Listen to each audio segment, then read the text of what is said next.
In his last bow, Sherlock Holmes comes out of retirement for one final high-stakes adventure. But this time, he's playing a much bigger game. Set during World War I, Holmes takes on the role of a secret agent, pitting his genius against a cunning German spy whose plans could tip the balance of the war. Gone are the foggy London streets. This is a tense international showdown with the fate of nations on the line. Holmes has never been more enigmatic or unpredictable, proving that even in his final act, he's still got a few surprises up his sleeve. It's a thrilling send-off for the world's greatest detective, now battling enemies on a whole new front. Adventure 8. His Last Bow. It was 9 o'clock at night upon the 2nd of August, the most terrible August in the history of the world. One might have thought already that God's curse hung heavy over a degenerate world, for there was an awesome hush and a feeling of vague expectancy in the sultry and stagnant air. The sun had long set, but one blood-red gash, like an open wound, lay low in the distant west. Above, the stars were shining brightly, and below, the lights of the shipping glimmered in the bay. The two famous Germans stood beside the stone parapet of the garden walk, with the long, low, heavily gabled house behind them, and they looked down upon the broad sweep of the beach at the foot of the great chalk cliff, in which von Bork, like some wandering eagle, had perched himself 4 years before.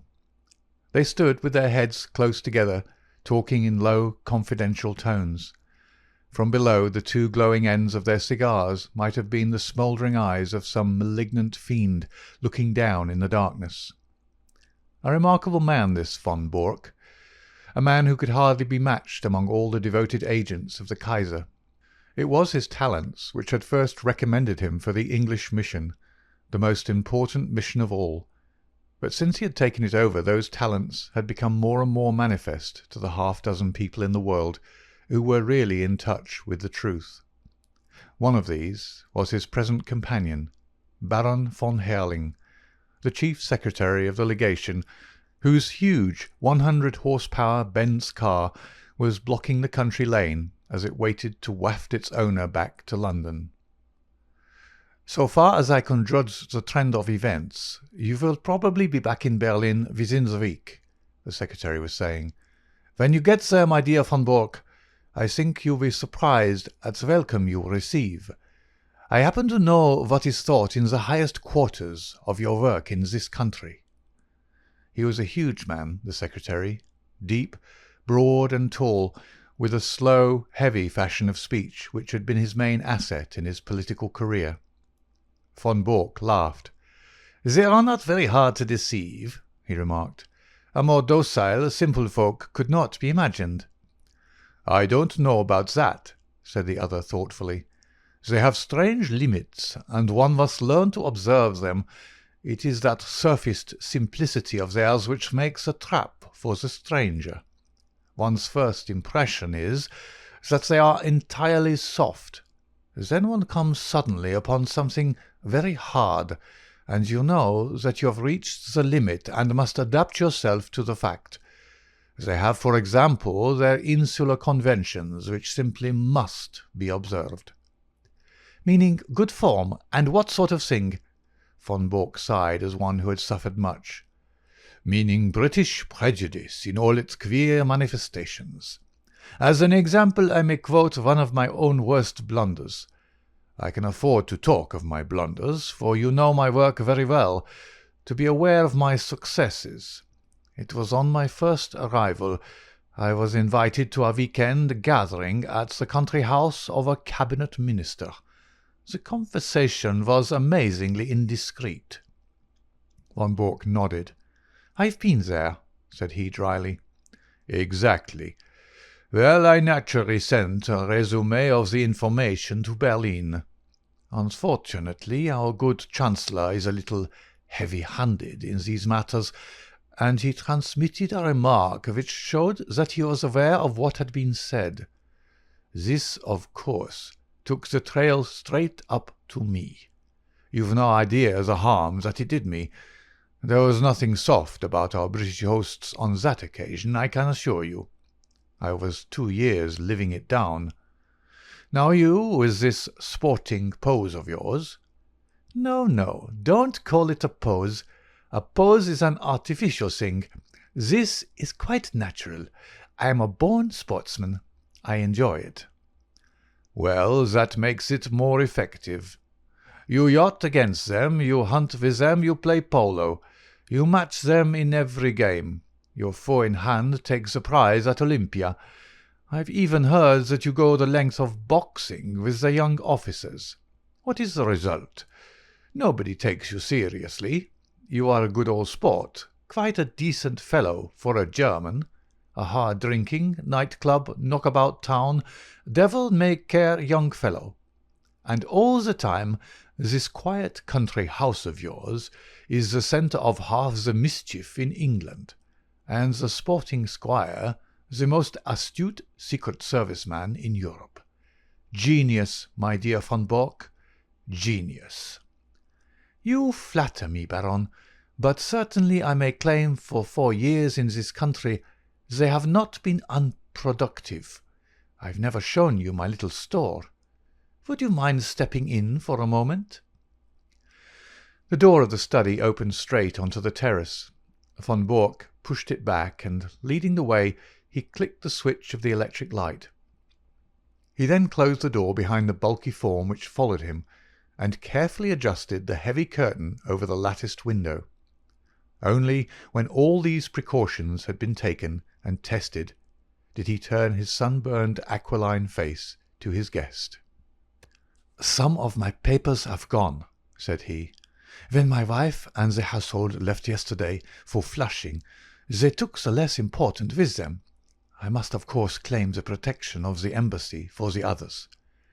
"Your name has already been filed as one of the personal suite. There will be no difficulties for you or your baggage. Of course, it is just possible that we may not have to go. England may leave France to her fate. We are sure that there is no binding treaty between them." "And Belgium?" "Yes, and Belgium too."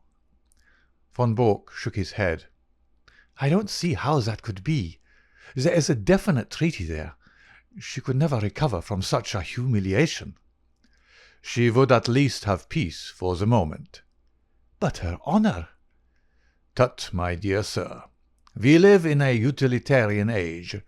Honour is a medieval conception. Besides, England is not ready.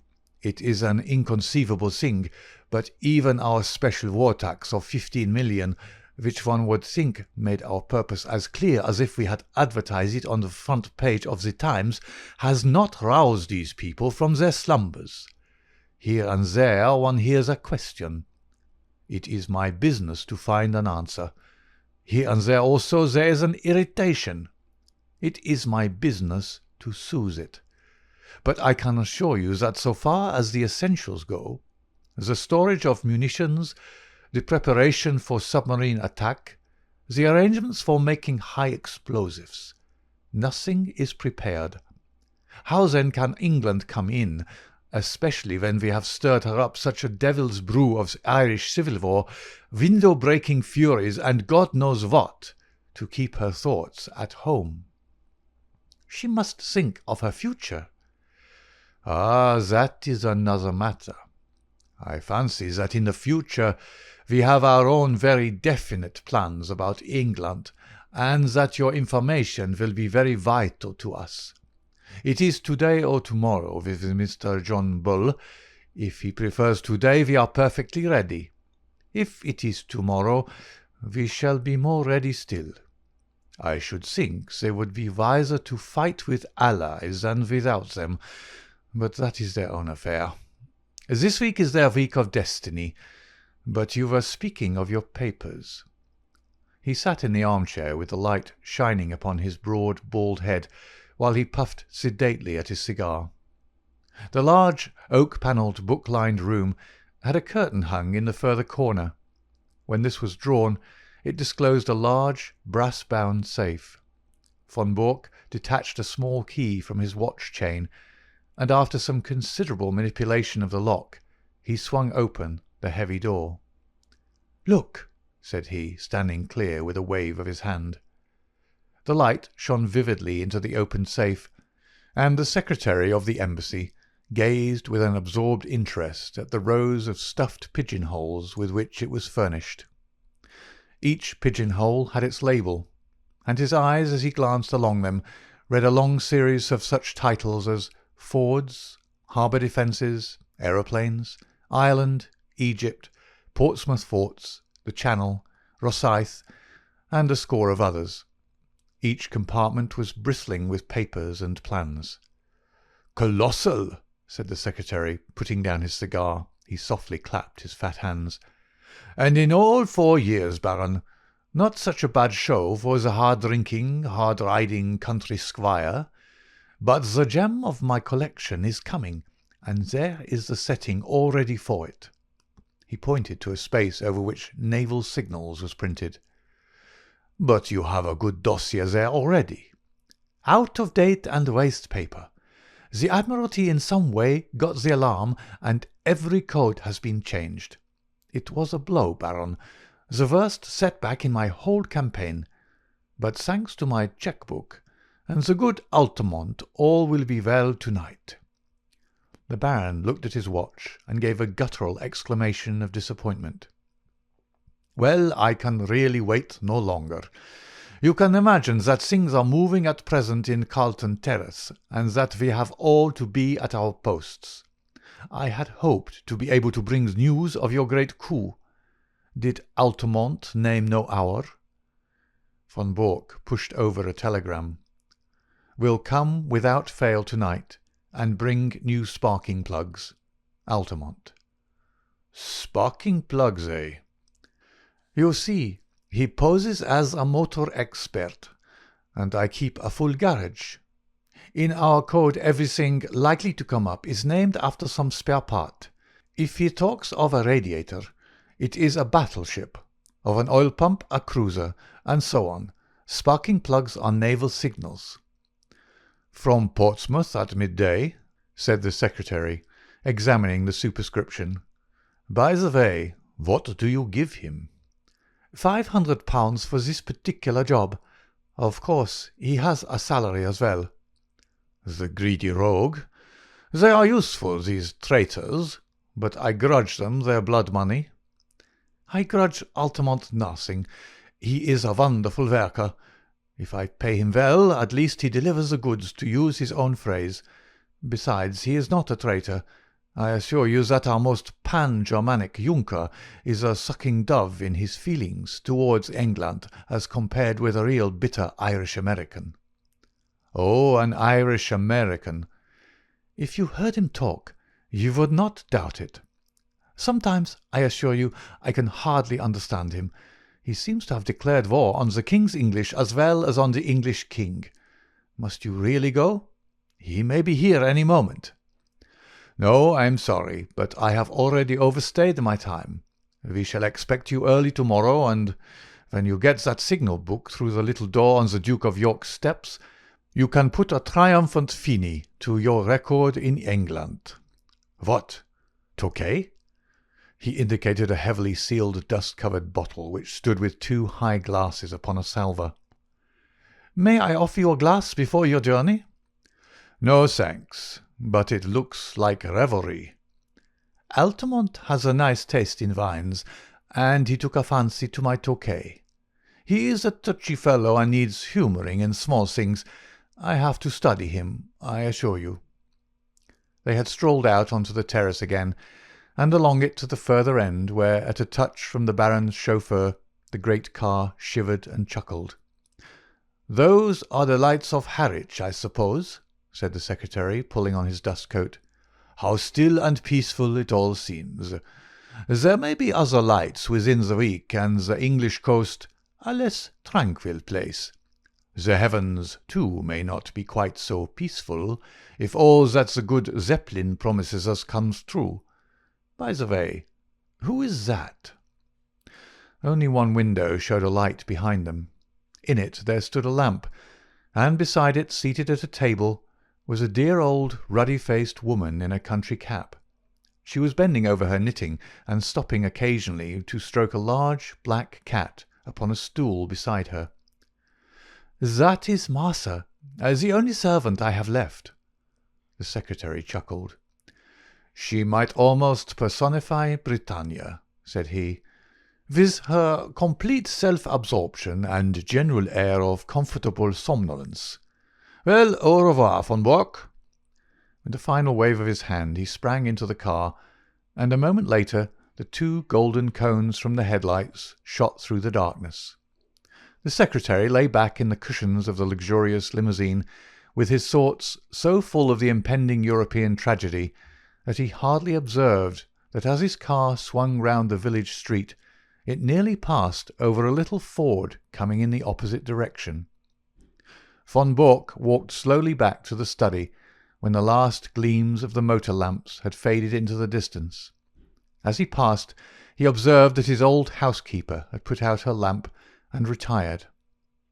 It was a new experience to him, the silence and darkness of his widespread house, for his family and household had been a large one.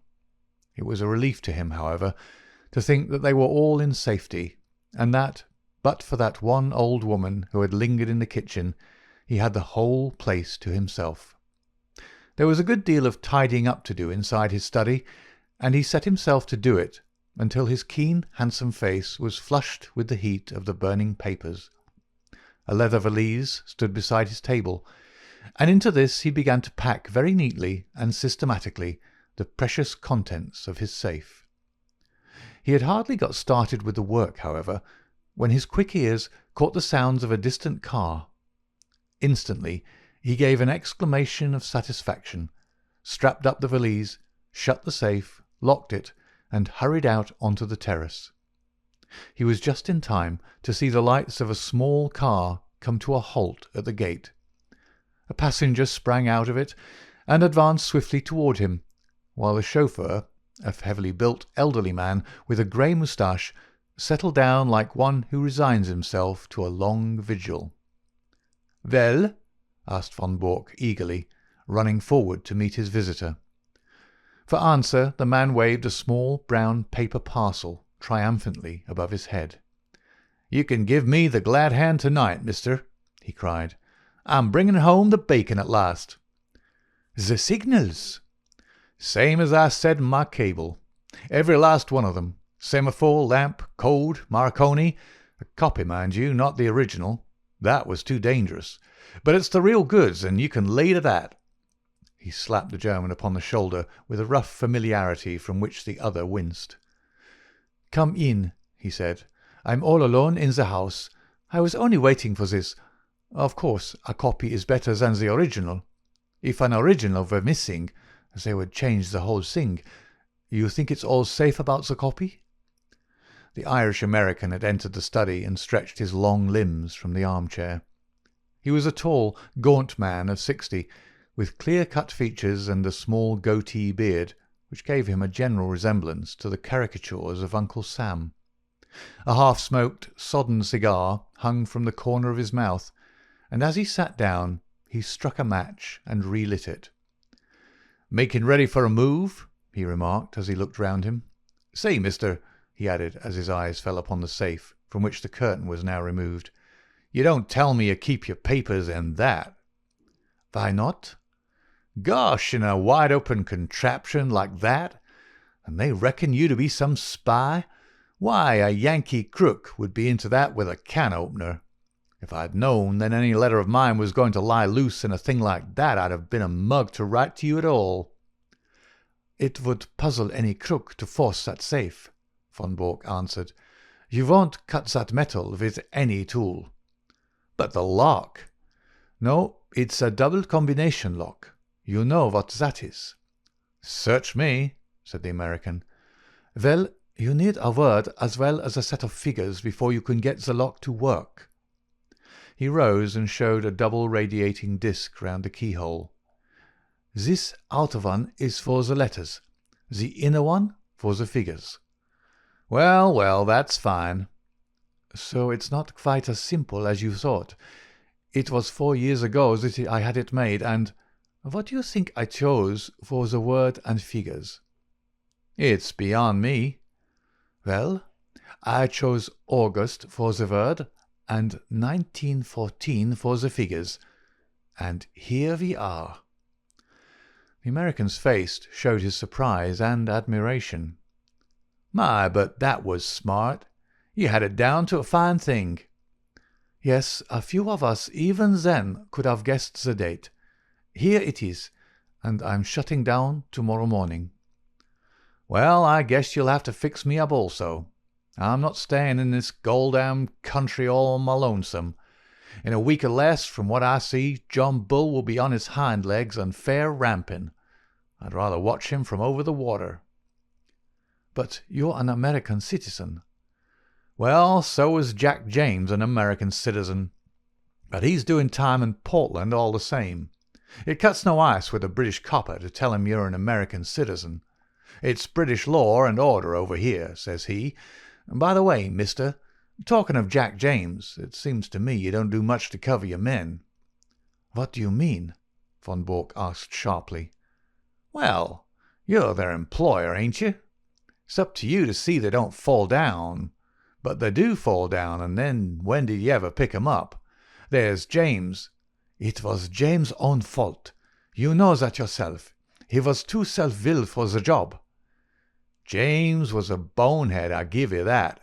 Then there was Hollis. The man was mad.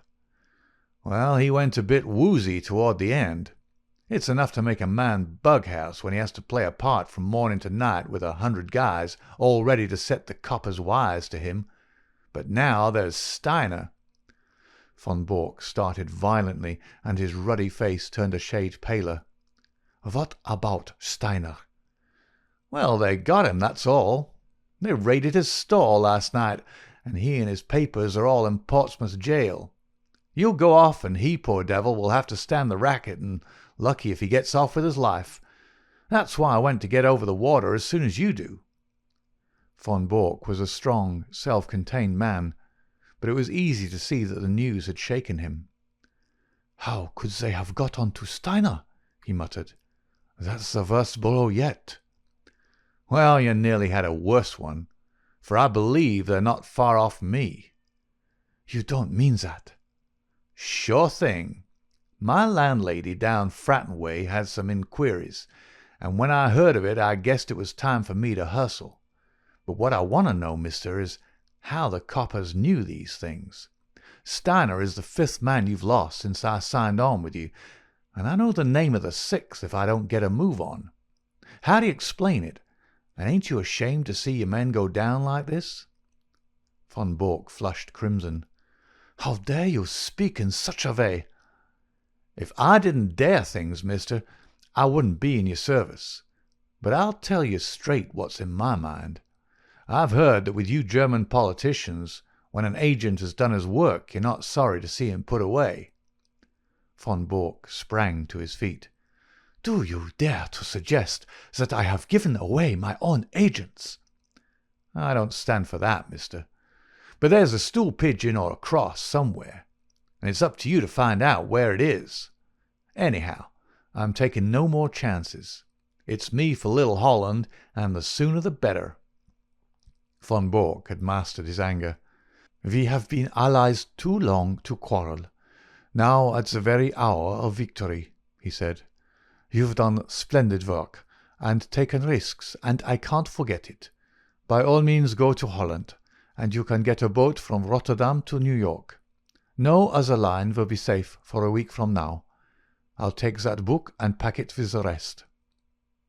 The American held a small parcel in his hand, but made no motion to give it up. What about the dough? He asked. The what? The boodle, the reward. The £500. The gunner turned damn nasty at the last, and I had to square him with an extra $100, or it would have been Nitsky for you and me. Nothing doing, says he, and he meant it, but the last 100 did it. It's cost me £200 from first to last, so it isn't likely I give it up without getting my wad. Von Bork smiled with some bitterness. You don't seem to have a very high opinion of my honour, said he. You want the money, before you give up the book."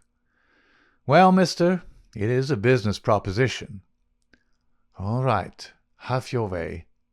He sat down at the table and scribbled a cheque, which he tore from the book, but he refrained from handing it to his companion. "After all, since we are to be on such terms, Mr. Altamont," said he, "I don't see why I should trust you any more than you trust me. Do you understand?" he added, looking back over his shoulder at the American. "There's the cheque upon the table. I claim the right to examine that parcel before you pick the money up." The American passed it over without a word. Von Bork undid a winding of string and 2 wrappers of paper. Then he sat gazing for a moment in silent amazement at a small blue book which lay before him. Across the cover was printed in golden letters, "Practical Handbook of Bee Culture." Only for one instant did the master spy glare at this strangely irrelevant inscription. The next he was gripped at the back of his neck by a grasp of iron, and a chloroformed sponge was held in front of his writhing face. "Another glass, Watson?" said Mr. Sherlock Holmes, as he extended the bottle of Imperial Tokay. The thick-set chauffeur, who had seated himself by the table, pushed forward his glass with some eagerness. "It is a good wine, Holmes." "A remarkable wine, Watson. Our friend upon the sofa has assured me that it is from Franz Josef's special cellar at the Schönbrunn Palace. Might I trouble you to open the window, for chloroform vapour does not help the palate." The safe was ajar, and Holmes, standing in front of it, was removing dossier after dossier, swiftly examining each, and then packing it neatly in Von Bork's valise. The German lay upon the sofa, sleeping stertorously, with a strap round his upper arms and another around his legs. "We need not hurry ourselves, Watson. We are safe from interruption. Would you mind touching the bell? There is no one in the house except old Martha, who has played her part to admiration. I got to the situation here when first I took the matter up. Ah, Martha, you will be glad to hear that all is well." The pleasant old lady had appeared in the doorway. She curtsied with a smile to Mr. Holmes, but glanced with some apprehension at the figure upon the sofa. "It is all right, Martha. He has not been hurt at all." "I am glad of that, Mr. Holmes. According to his lights, he has been a kind master. He wanted me to go with his wife to Germany yesterday, but that would hardly have suited your plans, would it, sir?" "No, indeed, Martha. So long as you were here I was easy in my mind. We waited some time for your signal tonight." "It was the secretary, sir." "I know. His car passed ours." "I thought he would never go. I knew that it would not suit your plans, sir, to find him here." "No, indeed. Well, it only meant that we waited half an hour or so until I saw your lamp go out, and knew that the coast was clear. You can report to me tomorrow in London, Martha, at Claridge's Hotel." "Very good, sir." "I suppose you have everything ready to leave?" "Yes, sir. He posted 7 letters today. I have the addresses as usual." "Very good, Martha. I will look into them tomorrow. Good night. These papers," he continued as the old lady vanished, "are not of very great importance, for, of course, the information which they represent has been sent off long ago to the German government. These are the originals which could not safely be got out of the country. Then they're of no use. I should not go so far as to say that, Watson. They will at least show our people what is known and what is not. I may say that a good many of these papers have come through me, and I need not add are thoroughly untrustworthy. It would brighten my declining years to see a German cruiser navigating the Solent according to the minefield plans which I have furnished. But you, Watson—" He stopped his work and took his old friend by the shoulders. "I've hardly seen you in the light yet. How have the years used you? You look the same blithe boy as ever." "I feel 20 years younger, Holmes. I've seldom felt so happy as when I got your wire asking me to meet you at Harwich with the car. But you, Holmes, you have changed very little, save for that horrible goatee." "These are the sacrifices one makes for one's country, Watson," said Holmes, pulling at his little tuft. "Tomorrow it will be but a dreadful memory. With my hair cut and a few other superficial changes, I shall no doubt reappear at Claridge's tomorrow as I was before this American stunt. I beg your pardon, Watson. My well of English seems to be permanently defiled. Before this American job came my way." "But you've retired, Holmes." "We heard of you as living the life of a hermit among your bees and your books in a small farm upon the South Downs." "Exactly, Watson. Here is the fruit of my leisured ease, the magnum opus of my latter years." He picked up the volume from the table and read out the whole title: "Practical Handbook of Bee Culture, with some observations upon the segregation of the queen. Alone I did it. Behold the fruit of pensive nights and laborious days, when I watched the little working gangs as once I watched the criminal world of London." "But how did you get to work again?" "Ah, I have often marvelled at it myself. The Foreign Minister alone I could have withstood, but when the Premier also deigned to visit my humble roof. The fact is, Watson, that this gentleman upon the sofa was a bit too good for our people. He was in a class by himself. Things were going wrong, and no one could understand why they were going wrong. Agents were suspected or even caught, but there was evidence of some strong and secret central force. It was absolutely necessary to expose it. Strong pressure was brought upon me to look into the matter. It has cost me 2 years, Watson, but they have not been devoid of excitement. When I say that I started my pilgrimage at Chicago, graduated in an Irish secret society at Buffalo, gave serious trouble to the constabulary at Skibbereen, and so eventually caught the eye of a subordinate agent of von Bork, who recommended me as a likely man, you will realize that the matter was complex. Since then I have been honoured by his confidence, which has not prevented most of his plans going subtly wrong, and 5 of his best agents being in prison. I watched them, Watson, and I picked them as they ripened. Well, sir, I hope that you are none the worse." The last remark was addressed to von Bork himself, who, after much gasping and blinking, had lain quietly listening to Holmes's statement. He broke out now into a furious stream of German invective, his face convulsed with passion. Holmes continued his swift investigation of documents, while his prisoner cursed and swore. "Though unmusical, German is the most expressive of all languages," he observed when von Bork had stopped from pure exhaustion. "Hullo! Hullo!"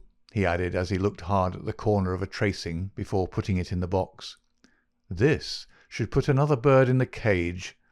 I had no idea that the paymaster was such a rascal, though I have long had an eye upon him. Mr. von Bork, you have a great deal to answer for." The prisoner had raised himself with some difficulty upon the sofa, and was staring with a strange mixture of amazement and hatred at his captor. "I shall get level with you, Altamont," he said, speaking with slow deliberation. "If it takes me all my life, I shall get level with you." "The old sweet song," said Holmes. "How often have I heard it in days gone by. It was a favourite ditty of the late lamented Professor Moriarty. Colonel Sebastian Moran has also been known to warble it. And yet I live and keep bees upon the South Downs." "Curse you, you double traitor!" cried the German, straining against his bonds and glaring murder from his furious eyes. "No, no, it is not so bad as that," said Holmes, smiling. "As my speech surely shows you, Mr. Altamont of Chicago had no existence, in fact. I used him, and he is gone." "Then who are you?" "It is really immaterial who I am. But since the matter seems to interest you, Mr. von Bork, I may say that this is not my first acquaintance with the members of your family. I have done a good deal of business in Germany in the past, and my name is probably familiar to you." "I would wish to know it," said the Prussian grimly. "It was I who brought about the separation between Irene Adler and the late King of Bohemia when your cousin Heinrich was the imperial envoy. It was I also who saved from murder by the nihilist Klopman Count von and zu Grafenstein, who was your mother's elder brother. It was I—" Von Bork sat up in amazement. "There is only one man," he cried. "Exactly," said Holmes. Von Bork groaned and sank back on the sofa. "And most of that information came through you," he cried. "What is it worth? What have I done? It is my ruin forever." "It is certainly a little untrustworthy," said Holmes. "It will require some checking, and you have little time to check it. Your admiral may find the new guns rather larger than he expects, and the cruisers perhaps a trifle faster." Von Bork clutched at his own throat in despair. "There are a good many other points of detail which will, no doubt, come to light in good time. But you have one quality which is very rare in a German, Mr. Von Bork. You are a sportsman, and you will bear me no ill will when you realize that you, who have outwitted so many other people, have at last been outwitted yourself. After all, you have done your best for your country, and I have done my best for mine, and what could be more natural? Besides," he added not unkindly, as he laid his hand upon the shoulder of the prostrate man, "it is better than to fall before some ignoble foe.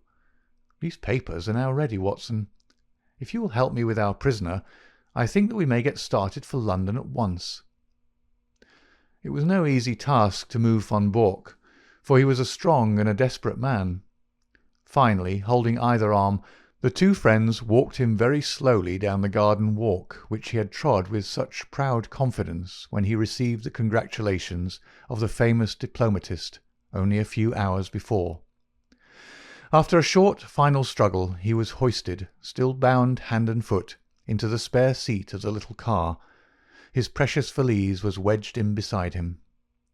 "I trust that you are as comfortable as circumstances permit," said Holmes when the final arrangements were made. "Should I be guilty of a liberty if I lit a cigar and placed it between your lips?" But all amenities were wasted upon the angry German. "I suppose you realize, Mr. Sherlock Holmes," said he, "that if your government bears you out in this treatment it becomes an act of war." "What about your government and all this treatment?" said Holmes, tapping the valise. "You are a private individual. You have no warrant for my arrest. The whole proceeding is absolutely illegal and outrageous." "Absolutely," said Holmes. Kidnapping a German subject." "And stealing his private papers." "Well, you realize your position, you and your accomplice here. If I were to shout for help as we pass through the village—" "My dear sir, if you did anything so foolish, you would probably enlarge the two limited titles of our village inns by giving us the Dangling Prussian as a signpost. The Englishman is a patient creature, but at present his temper is a little inflamed, and it would be as well not to try him too far. No, Mr. Von Bork, you will go with us in a quiet, sensible fashion to Scotland Yard, whence you can send for your friend Baron von Herling, and see if even now you may not fill that place which he has reserved for you in the ambassadorial suite. As to you, Watson, you are joining us with your old service, as I understand, so London won't be out of your way. Stand with me here upon the terrace, for it may be the last quiet talk that we shall ever have." The two friends chatted in intimate converse for a few minutes, recalling once again the days of the past, while their prisoner vainly wriggled to undo the bonds that held him. As they turned to the car, Holmes pointed back to the moonlit sea and shook a thoughtful head. "There's an east wind coming, Watson." "I think not, Holmes. It is very warm." "Good old Watson. You are the one fixed point in a changing age. There's an east wind coming all the same. Such a wind as never blew on England yet. It will be cold and bitter, Watson, and a good many of us may wither before its blast. But it's God's own wind none the less, and a cleaner, better, stronger land will lie in the sunshine when the storm has cleared. Start her up, Watson, for it's time that we were on our way. I have a cheque for £500, which should be cashed early, for the drawer is quite capable of stopping it if he can. End of Adventure 8, and the end of His Last Bow by Sir Arthur Conan Doyle. This was read by David Clarke. verysmallrocks.io and bgcoffee.net. Thank you for listening,